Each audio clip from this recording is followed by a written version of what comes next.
Noon sa mensahe ng amin, aking narinig ngayong gabi.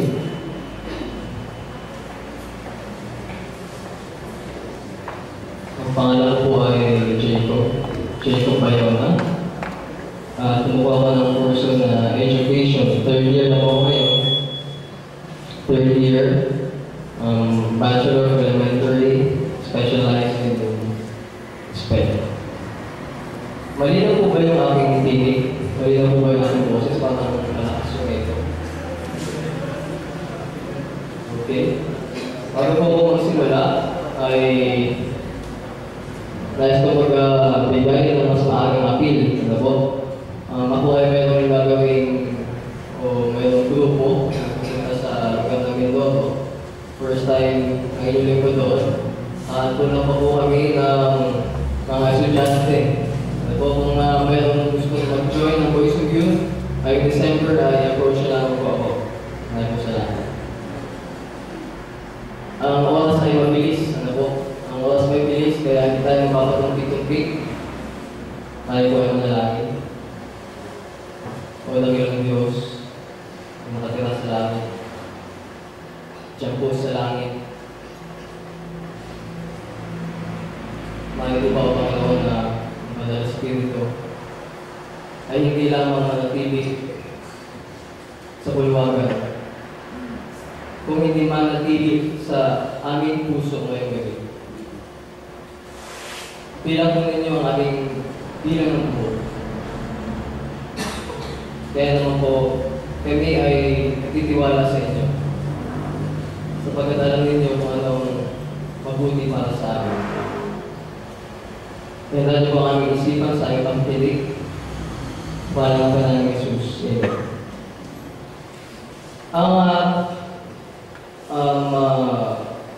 Magkaroon tayo ng mental picture. Ano po? Isang game, ano po? Game na tinatawag na the game of mental picture. Ang word ay airport. Ano po? Airport. Ano ang meron kapag ano yung kadugsong? Tagalog church, ano? Ano ang kadugsong na salita kapag binabanggit yung salitang airport? Ano yung inyong naiisip pag airport?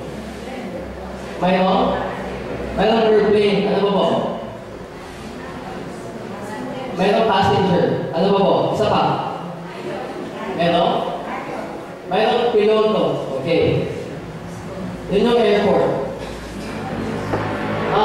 Ang salitang gawa, ang salitang Acts, the book of Acts. Kapag nabanggit yung salitang Acts, what word yung kadugsong ng salita na yun? Salitang gawa, the book of Acts. Ako, tatanungin niyo ako, the conversion of Paul. Di ba? Sa inyo po, ano yung inyong naisip pag binabanggit yung the book of Acts? Si Pablo, amen. Meron po ba dyan sa likod? Ano po? Gawain. Okay, thank you. Dito naman sa ating ride. Ano ba? Yung the book of Acts. Ano para sa inyo yun? Pag nabasa nyo. Ano po? The Holy Spirit. Amen. The baptism of the Holy Spirit, the time of Pentecost. Dito sa bandang likod dito. Ano yung salita na naisip niyo pag binabanggit yung the book of Acts? The apostle. The book. Thank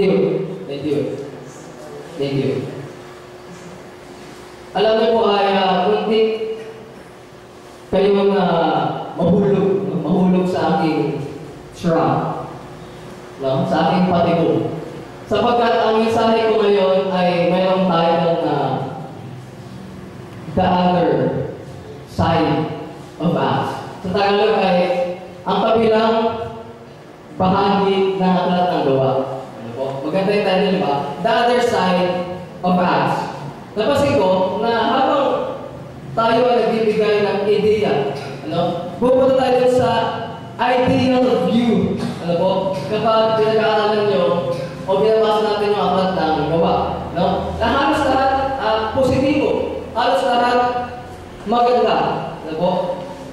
Ngunit ngayong gabi ay babalikan na natin yung barya para makakalan yung the other side Papa, bago mo magpatuloy, meron pa sa inyo dito yung eyeglasses na walang grado? Meron ba nagdala? O kahit ano lang, medyo mababa yung grado na salamin. Meron po ba? Meron po ba? Ayun, thank you. Thank you very much. Thank you, susukat ko. Meron mo?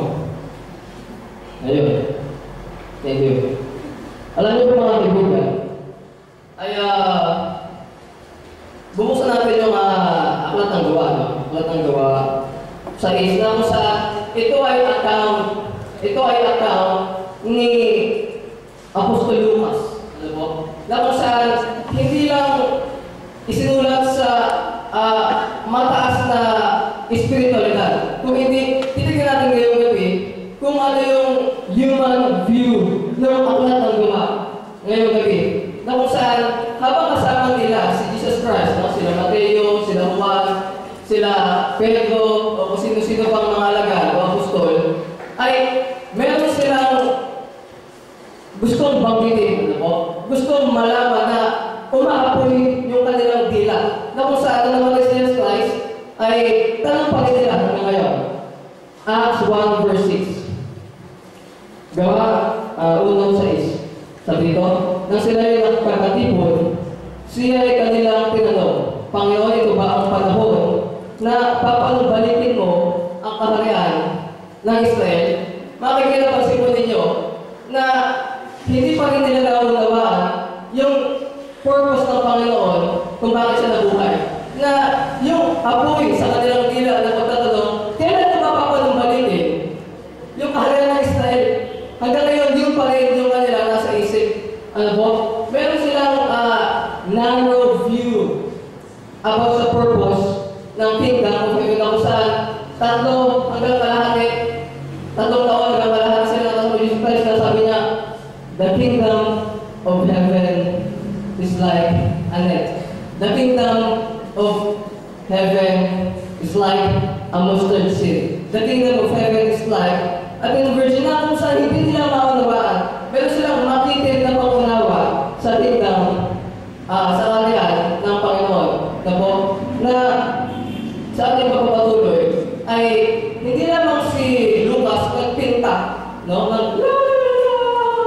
Hindi lamang siya nagpinta ng magagandang bagay dito sa aklat ng gawa. Kung hindi, susubukan natin na ilagay yung ating normal eyeglasses ngayong gabi. At tatanggalin ulit natin habang gano'n ko kayo kanina ay nagbigay kayo ng mga positibo na patunawa sa aklat ng gawa na kung saan maganda, no? The baptism of the Holy Spirit, the healing, ano ba? The conversion of Paul, the baptism of the 3,000. Mga kaibigan ngayong gabi, subukan natin tanggalin yung ating sunglasses at ilagay natin yung ating normal eyeglasses para malaman natin kung ano ba ang ibig sabihin ng kabilang bahagi ng aklat ng gawa. Napapasin natin sa aklat ng gawa, dito po natin makikita yung time of Pentecost. Ano po, hindi ko masyadong elaborate sapagkat yung oras natin ay nagtutumulin. Gawa guys, ito yung panahon na kung saan pumasok sila doon sa templo at mayroong isang sumigaw, talong po, give me alms. Sabi niya, binawa ko ng limos. Ngunit sabi ni Pedro, silver and gold, I have not. But what is mine, I will give you. In the name of Jesus Christ, arise and walk. No? Kung ating iisip-isipin, napakaganda ng aklat ng gawa habang ating itong binabasa. At chapter 4 ng aklat ng gawa, dito natin makikita, no? Yung kanilang unity. No? Sabi dito, 4 verses dito, ang buong bilang ng mga sumasampalataya pagkakaisa sa puso at kaluluwa. Sino may walang nagsasabi sa kanyang anuman, sa kanya, mga ari-arian, kung hindi lahat ng pag-aari ay para sa lahat. Makikita ito, tatanggin ko kayo, no? Yung pag-aari ba ng isang miyembro, para din sa lahat. Ano ba ako meron ng mga ari-arian? Sa tingin nyo, akin ko ba yun? Para din sa iyo, Hindi po ba? Pero alam niyo sa panahon nila, ganun po mga kaibigan, lahat ng pag-aari ng isang tao, para yun sa lahat. Kung ating babasahin, ang lahat ng gawa ay napakaraming magagandang bagay. Alam po, napakaraming magagandang bagay yung ating makikita. Ngunit ngayong gabi ay bubuksan natin sa aklat ng gawa 5. Kung meron kayong Bible, meron pa magsasabi sa akin yung unang salita na inyong mabasa sa aklat ng 5 na gawa. Ano nga po salita yan? Gawa 5 verse 1. Ano nga po yung meron na rin? Ano nga po?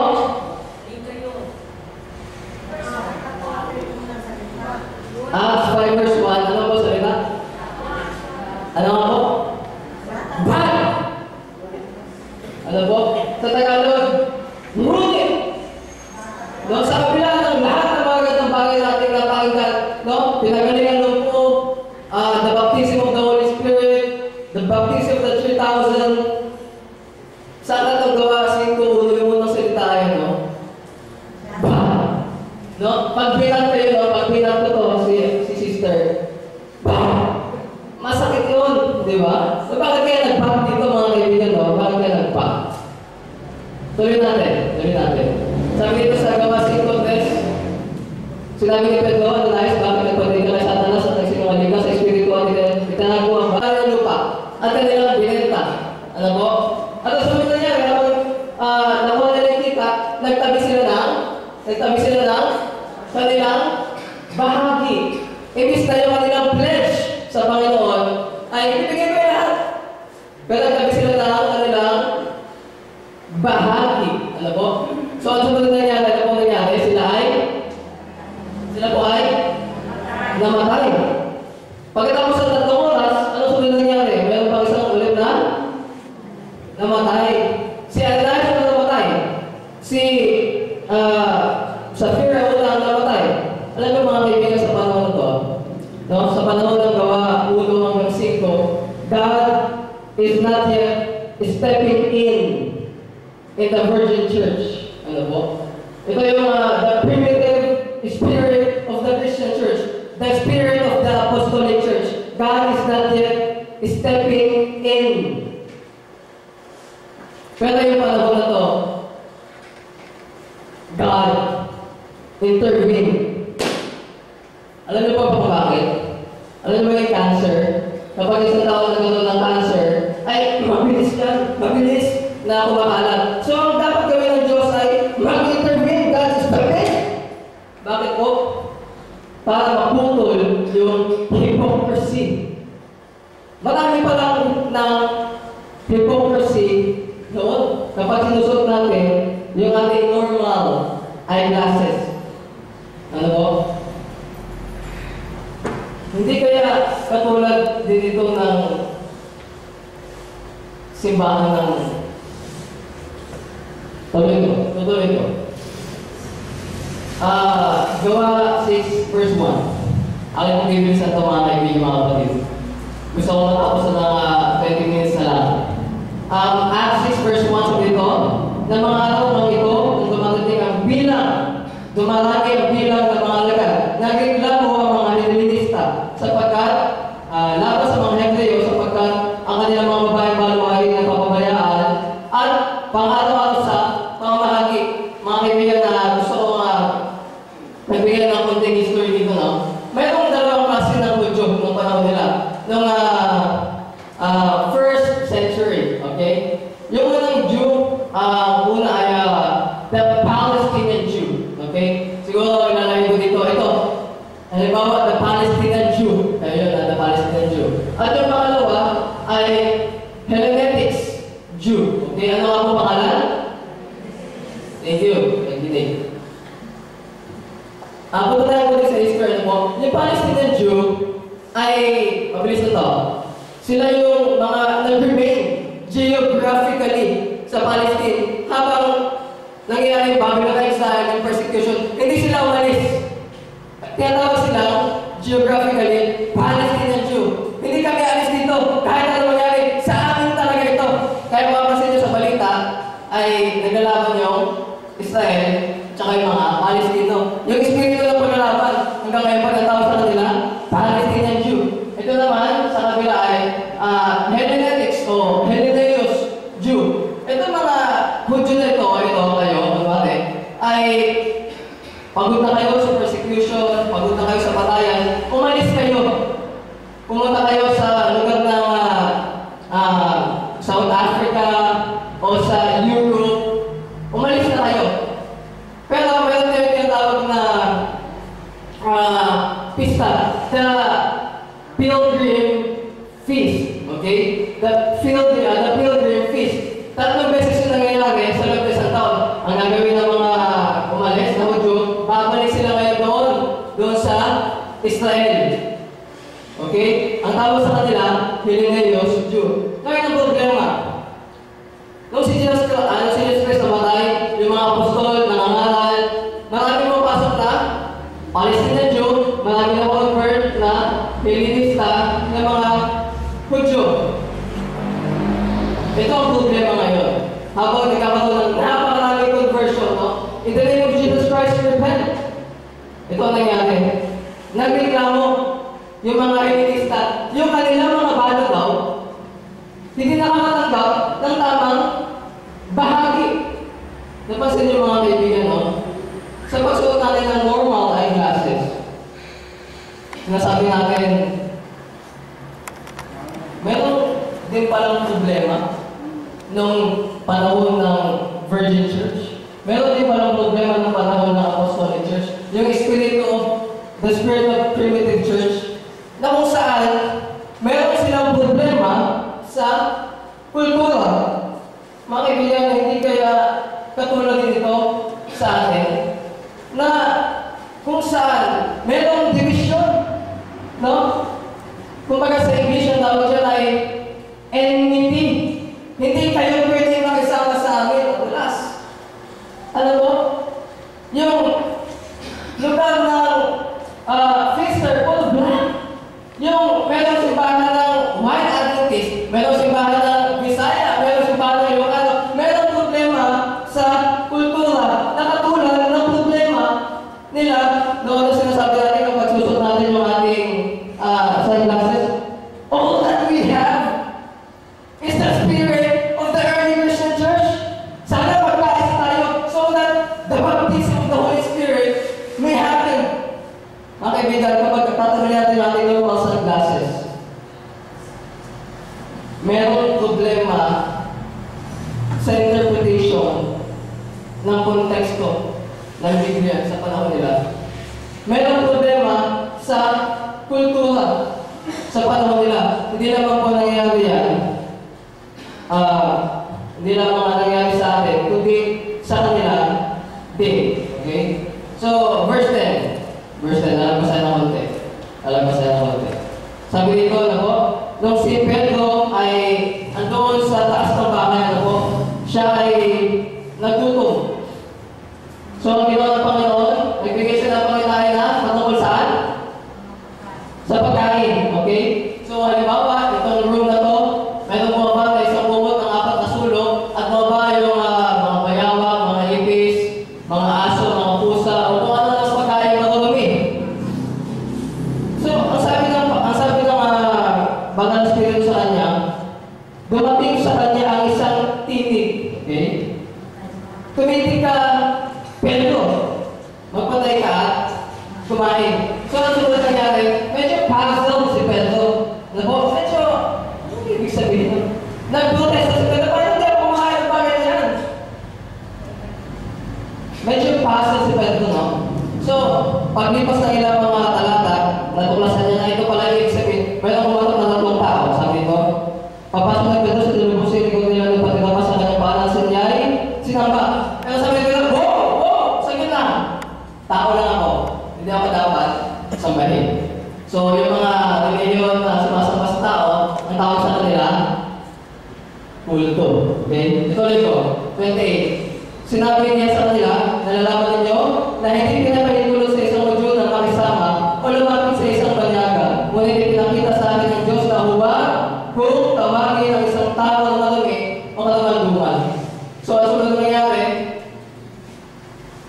bumaba ang banal na Espiritu. Napansin niyo ba mga kaibigan? Napansin niyo ba? Yung banal na Espiritu na yung nagigit sa kanya. Pero pahasan pa rin siya, parang hindi ko ako makaya, hindi niya maunawaan. Alam niyo, ito si Pedro ay leader niya ng iglesia, isang leader ng iglesia. Ano siya, matigas, matibay. Pero si Pedro ay medyo slow ng konti. Napansin pa rin niya, medyo slow makadiscern. Si Pedro, kung ano yung gustong sabihin ng banal na Espiritu. Napansin niyo, itong si Pedro, mabilis na mag-desisyon. Itong si Pedro, matigas to. Itong si Pedro ay leader ng iglesia. Pero medyo slow makadiscern. No? Alam niyo, yung banal na Espiritu, parang ganito lang yan eh. Hindi sila sabay na naglalakad, no? O banal na Espiritu, sabay tayo maglakad, naintindihan kita. Pero hindi. Hindi po, no? Hindi. Medyo parang ako na napakot. Medyo slow lang si Pedro, no? Medyo, kaibigan, sa pagsuot natin ng normal eyeglasses, yung panahon nila Pedro, medyo slow yung mga leader.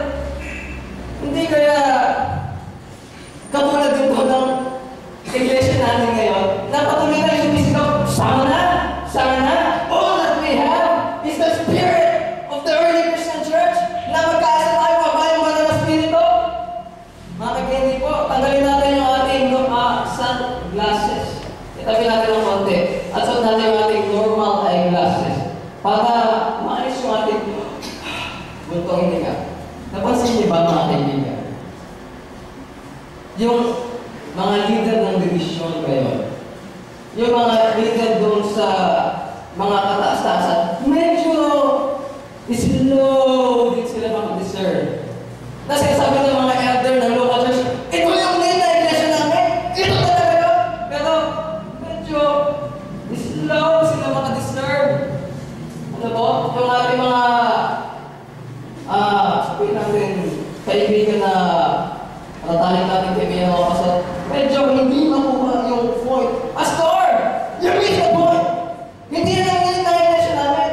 Pero alam niyo ba mga kaibigan, ganun din sila noon, medyo slow din si Pedro makadiscern. Parang katulad din ng panahon natin ngayon. Alam po mga kaibigan, mamaya ay ating kukunin yung ating pinakapunto. Aking mas bibilis ang pahit ng mga kaibigan sapagkat mahubos na yung aking oras. Punta tayo sa Gawa 15. Ako po ay naimbitahan kailan lang, ano po? Kahapon lang yata. Kaya pag biglaan, talagang napapatagal. Ano po? 4 na pages ko eh. Sabi dito, may 15:1, may lang tawang dumating mula sa Judea nagtuturo sa mga kapatid maliban na kayo ay tuliin ayon sa kaugalian ni Moises. Hindi kayo maliligtas. So, hindi lamang issue yung mga leader sa kanila noon. Hindi lamang mga issue yung mga hintil. Kung hindi, may issue din sa theological understanding ng Bible. Unless sa hindi ka tuliin, hindi ka maliligtas. Alam mo, yan yung isa sa problema nila no, isang debate na sinasabi nila. So, imagine nyo, no, si Pablo pumunta sa kanyang journey dun sa Efeso, pumunta dun sa Corinto, pumunta dun sa Berea, at halimbawa meron siyang crusade o voice of will o evangelistic meeting nangyari, magsisi na kayo! Darating ang Panginoon! Marami kasi sila nag-alatar ko si Pedro. No?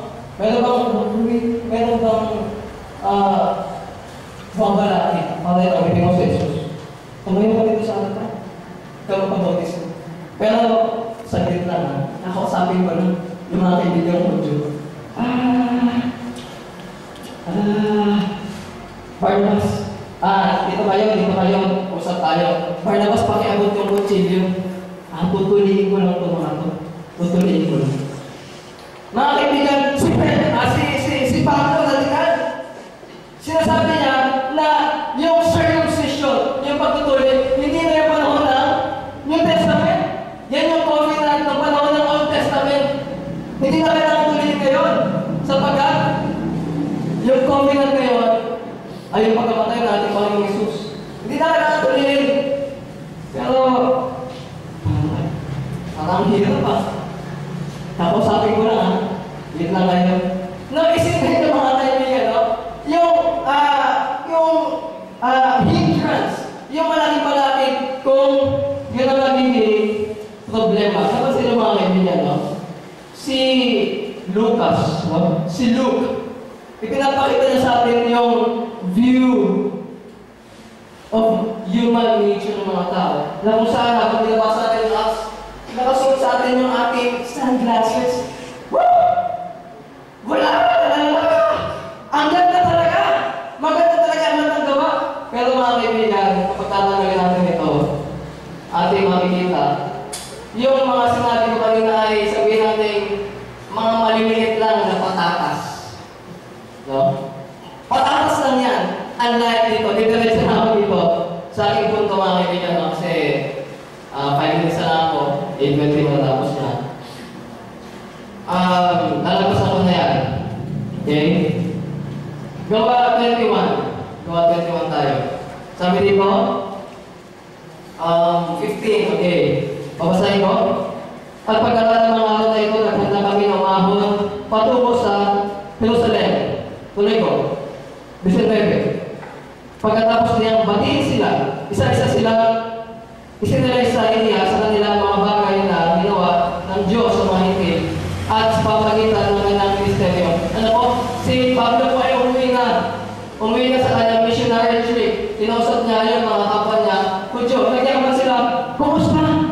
Kumusta Pablo? Kumusta yung missionary trip? Medyo excited sila na magkwento ni Pablo yung mga nangyayari doon.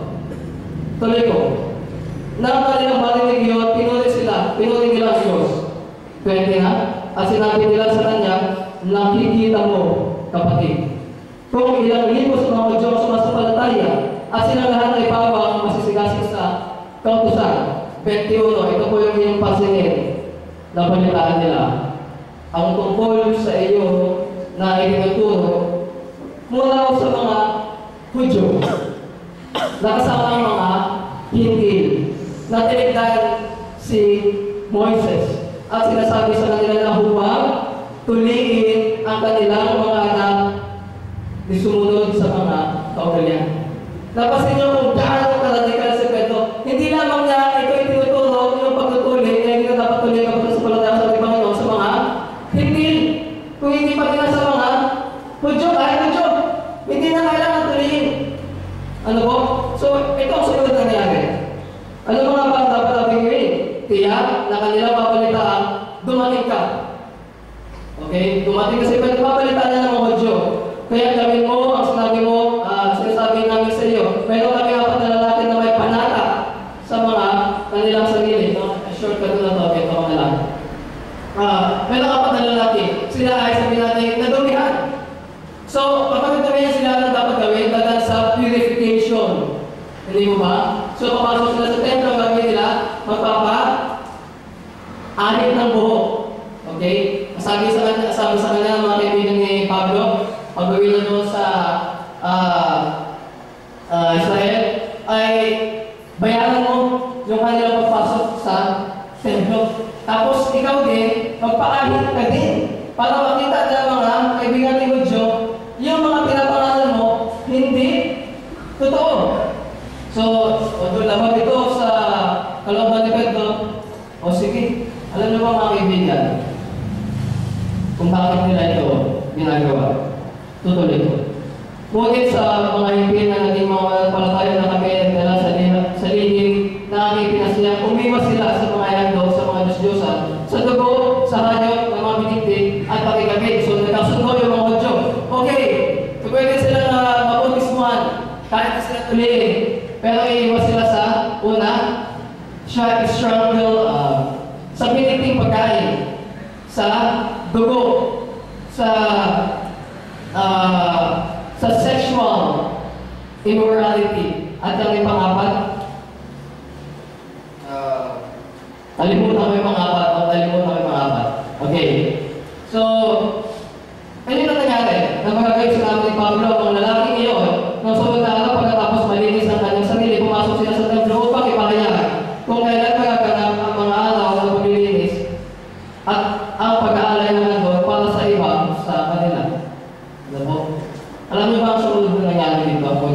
talata.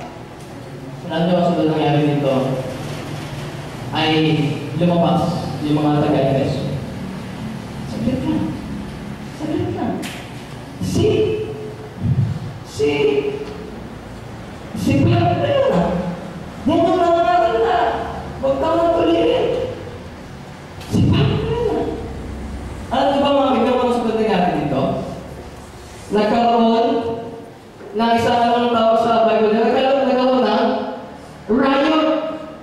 Nagkaroon ng great tumult. Nagkaroon ng kaguluhan na sisigaw. Mga lalaki taga-Israel, tumulong kayo. At ito nagtuturo sa mga tao na dapat sa laban sa bayan. Sa madaling sabi, si Pedro ay huminto sa kanya pagtuturo. Alam niyo ba mga kaibigan mo anong tawag dito? Ano ang tawag dito? Ang tawag dito ay pamumulitika. Ang tawag dito ay politics. At ang tawag dito ni Ellen G. White, war this. Supposed to be, yung mga kaibigan na Hudyo ni Pablo, tatayo dapat kasama niya. Pero hindi, medyo lumalayo ng konti sa kanyang mga katuruan. Sinasabi niya, can we not just get along? Pwede ba sumagay na lang tayo sa agos kung ano yung sinasabi rin sa nakakataas? Pero si Pablo, radikal mag-isip. Mag-isip si Pablo. Hindi, ito yung tama. Ito yung papanindigan ko. Kaya tawag ko na Ellen G. White na kaduwagan.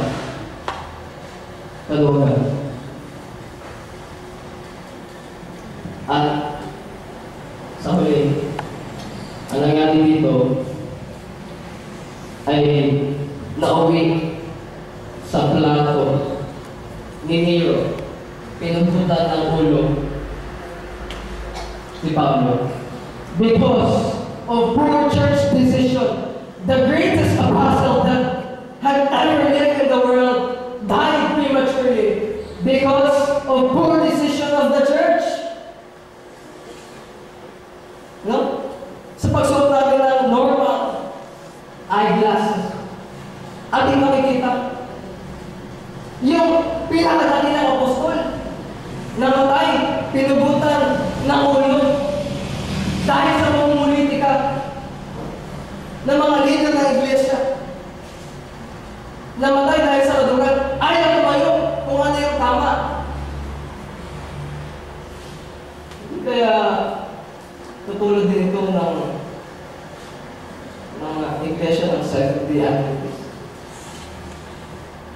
Naiisip natin palagi, sana meron tayong espiritu ng Apostolic Church para babaan tayo ng banal na espiritu. Sana meron tayong espiritu ng lumang iglesia nila Pedro kapag binabasa natin ang Aklat ng Gawa. Mga kaibigan, mga kapatid, marami sa atin, no? Sa panahon nila, there's a lot of prejudice. There's a lot of cowardice. There's a lot of hypocrisy. There's a lot of pettiness. There's a lot of abuse of power. There's a lot of pride. There's a lot of boastfulness. Ganyan din, mga kaibigan, sa iglesia natin ngayon. Napansin niyo ba? Nag-aaway-aaway din sila noon si Pedro at si Barnabas naghiwalay. Si Pablo sinama si Silas. Si Barnabas sinama si Mark. Napansin niyo ba? Medyo nagbubuksing ang mga leader natin dito. Nagbubuksing sila. Yung iba naman, namumulitika.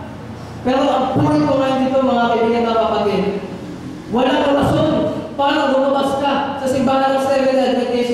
Why? Because this is still God's church. Walang rason para magkaroon ng division. Because this is still God's church, mga kaibigan na kapatid. Amen po ba? Amen. Alam nyo, pwede akong magsalita ng frustration ko sa ating mga leader. Isang oras, dalawang oras, lahat ng frustration ko, sasabihin ko sa inyo. Pero alam nyo ba yung isang nakakalungkot, mas frustrated ako. sa mga desisyong ginagawa ko sa buhay ko. Walang rason para hindi ka magbigay ng time. Walang rason para questionin mo lang kung sino-sino pastor o sino-sino leader ng iglesia. Dahil ganun din yung nangyayari sa kanila noon. Medyo hindi sabay yung paglalakad natin sa banal na spirito. Medyo slow lang yung ating mga leaders. Medyo they miss the point. Pero the point is, this is still God's church.